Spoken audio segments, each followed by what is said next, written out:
இன்றே டவுன்லோட் செய்து உங்கள் ஃபேவரட் ஷோக்களை என்ஜாய் பண்ணுங்க.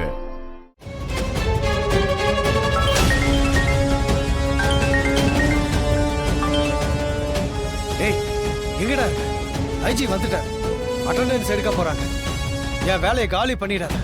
சார், நான் ஜெயிலுக்குள்ள வந்துட்டேன். கொஞ்சம் சமாளிங்க. நான் போய் ட்ரெஸ் சேஞ்ச் பண்ணிட்டு உடனே வந்துடுறேன். சீக்கிரம் வந்து தொலைடா. சரிங்க சார்.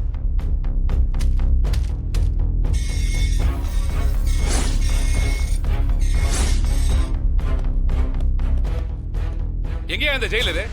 சார் வந்துட்டேன் சார். இந்தாங்க சார். அங்க என்னையா போன் பேசிக்கிட்டு இருக்க? சார் அது ஏதோ customer care call sir. Loan வேணுமான்னு கேட்டாங்க சார். எதுக்கு லோனை வாங்கி வச்சுக்க. இங்க ஏதாவது தப்பா இருந்தா உன் வேலை காலி ஆயிடும். அப்புறம் ஏதாவது கடை போட்டு தான் பிழைக்கணும். சுரேஷ் இருக்க சார். பாண்டியன் இருக்க சார். கார்த்தி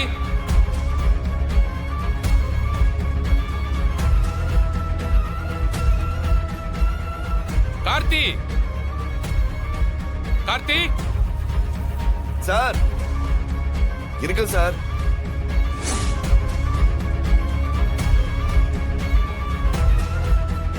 நீதான் கார்த்திகா?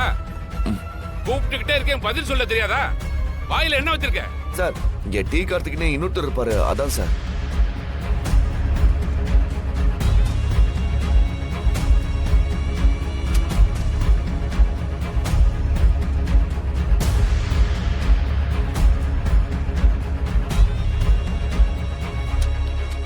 சார் நீங்களே பாத்தீங்களா சார், எல்லாரும் இருக்காங்க.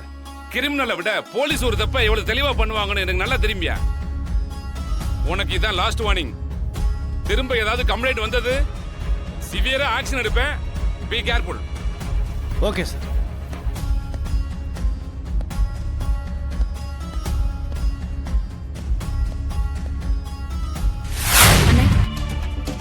கார்த்திக் எதுவும் மாட்டலி? இல்லம்மா, ஐஜிக்கு விஷயம் தெரியறதுக்கு முன்னாடியே கார்த்திக் உள்ள போயிட்டான். அது எப்படின்னு இன்னைக்குன்னு பார்த்து ஐஜி வந்திருக்காரு. யாரோ அவர்கிட்டயே போய் உள்ள கார்த்திகை பார்க்க விட மாட்டாங்கறாங்கன்னு கம்ப்ளைண்ட் கொடுத்துருக்காங்கம்மா. எல்லாம் அந்த மாயாவோட வேலையாதான் இருக்கும். நானும் அதான் நினைச்சேம்மா. அந்த சிலிண்டர் வண்டியும் அவளே கண்டுபிடிச்சு அவளே ஓட்டிட்டு போய் அங்க டெலிவரி கொடுத்துருக்கா. அந்த ஓனரும் இனிமே எல்லா ஆர்டரையும் கதிர்க்கே கொடுக்கறேன்னு சொல்லிட்டாராமா. நம்ம என்ன பண்ணாலும் இந்த மாயா நந்தி மாதிரி குறுக்க வந்து நிக்கிறான்.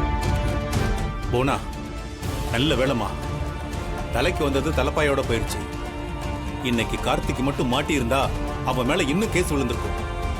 அதுக்கப்புறம் நாம அவனை வெளியே எடுக்கிறது ரொம்ப கஷ்டமா போயிருக்கும். எப்படின்னு இவன் மட்டும் எல்லாத்தையும் கண்டுபிடிக்கிறான்? எனக்கு ஒண்ணுமே புரியல. நம்ம எந்த வழியில போனாலும் அவ வந்துடுற. அவளை மீறி எதுவுமே பண்ண முடியல. அவ மட்டும் அங்க இல்லாம இருந்திருந்தா அந்த குடும்பத்தை ஒண்ணு இல்லாம ஆக்கிருக்கலாமா. ஆனா அந்த ரகுராமே நினைச்சோம் அவளை அந்த வீட்டை விட்டு அனுப்ப முடியல.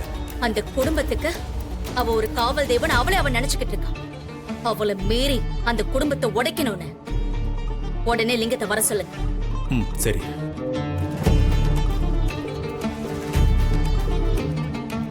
ஏ லிங்கம், எங்க இருக்க? எதுக்கு உங்களுக்கு? எங்கேயோ இருக்கிறேன். இப்ப எதுக்கு போன் பண்ணீங்க? ஒரு முக்கியமான விஷயம், உடனே கிளம்பி நம்ம வீட்டுக்கு வா. அதெல்லாம் வர முடியாது. உங்க தங்கச்சி பிறந்த நாள் அன்னைக்கு எல்லாரும் முன்னாடி என்னை எப்படி அவமானப்படுத்தினாங்க. அப்புறம் எதுக்கு கூப்பிடுறீங்க? வைங்க போன.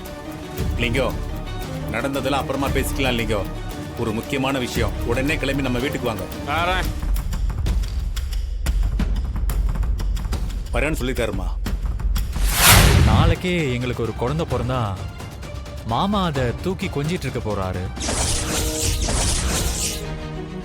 ஓ, அந்த அளவுக்கு போயாச்சா?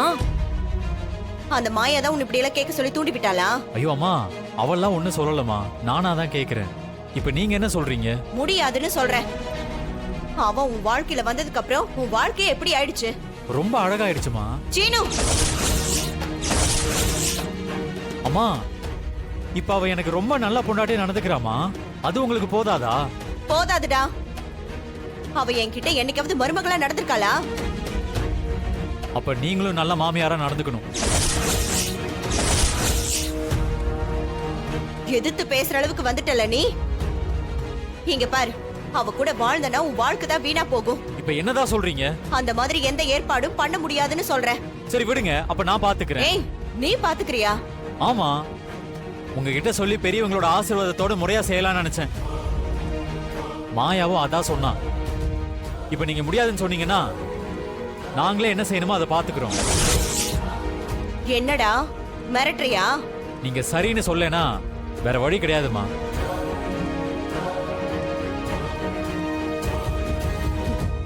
சரி, இங்க பாரு. இந்த விஷயத்தை பொறுத்த வரைக்கும் என்னால எந்த முடிவும் எடுக்க முடியாது.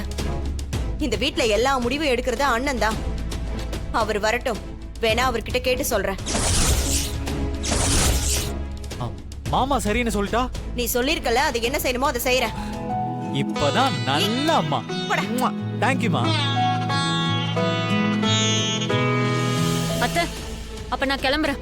ஏய், என்ன சாரு, நீ எங்க போற? எங்க போறது? ஆத்தலையோ குளத்தையோ போய் விழ வேண்டியதுதான். என்ன சாரு இப்படி எல்லாம் பேசிட்டு இருக்க? இவ வேற என்ன நீ சொல்லுவா? அவன் என்னடானா ஃபர்ஸ்ட் எய்டுக்கு ரெடி பண்ணுங்கன்னு சொல்லிட்டு போறான். நீங்களும் மாமாவை கிட்ட சொல்றேன்னு சொல்றீங்க. ஐயோ பார்வதி, அண்ணன் ஏற்கனவே மாயா மேல கோபமா தான் இருக்காரு. அவர்கிட்ட சொன்னா அவர் என்ன சரி நான் சொல்ல போறாரு? ஐயோ, கண்டிப்பா அதெல்லாம் வேண்டான்னு தான் சொல்லுவாரு. அவர் சொன்னா அவன் கேட்டுதானே ஆகணும். ஓ, அப்படி வரீங்களா நீ? அத்தை, ஒருவேளை பெரியப்பா சரின்னு சொல்லிட்டா? அதெல்லாம் அவர் சொல்ல மாட்டாரு. நான் பாத்துக்கிறேன், நீ எதுக்கும் பயப்படாத.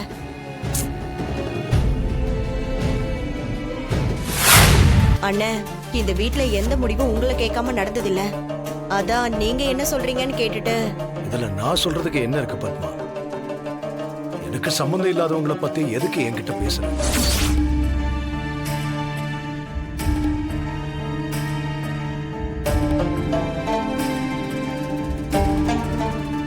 ஏங்க, மாயா நம்ம பொண்ணு மாதிரி தானே. அவளுக்கு நாம செய்ய வேண்டிய கடமையில நம்ம செய்யணும்ல. உன் தங்கச்சி பொண்ணு, ஏன் பொண்ணு இல்ல.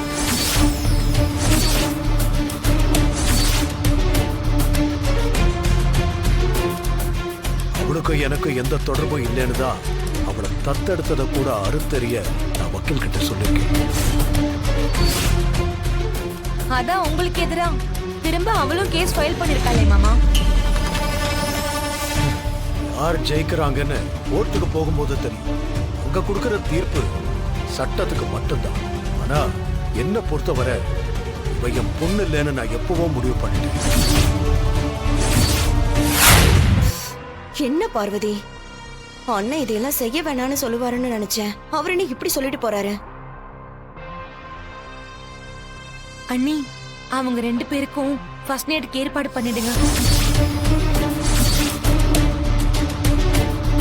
என்ன நீயும் இப்படி சொல்ற? எதிரி எறிகிற கல்ல வாங்கி திரும்பவும் அவன் மேலேயே எறியணும் அண்ணி.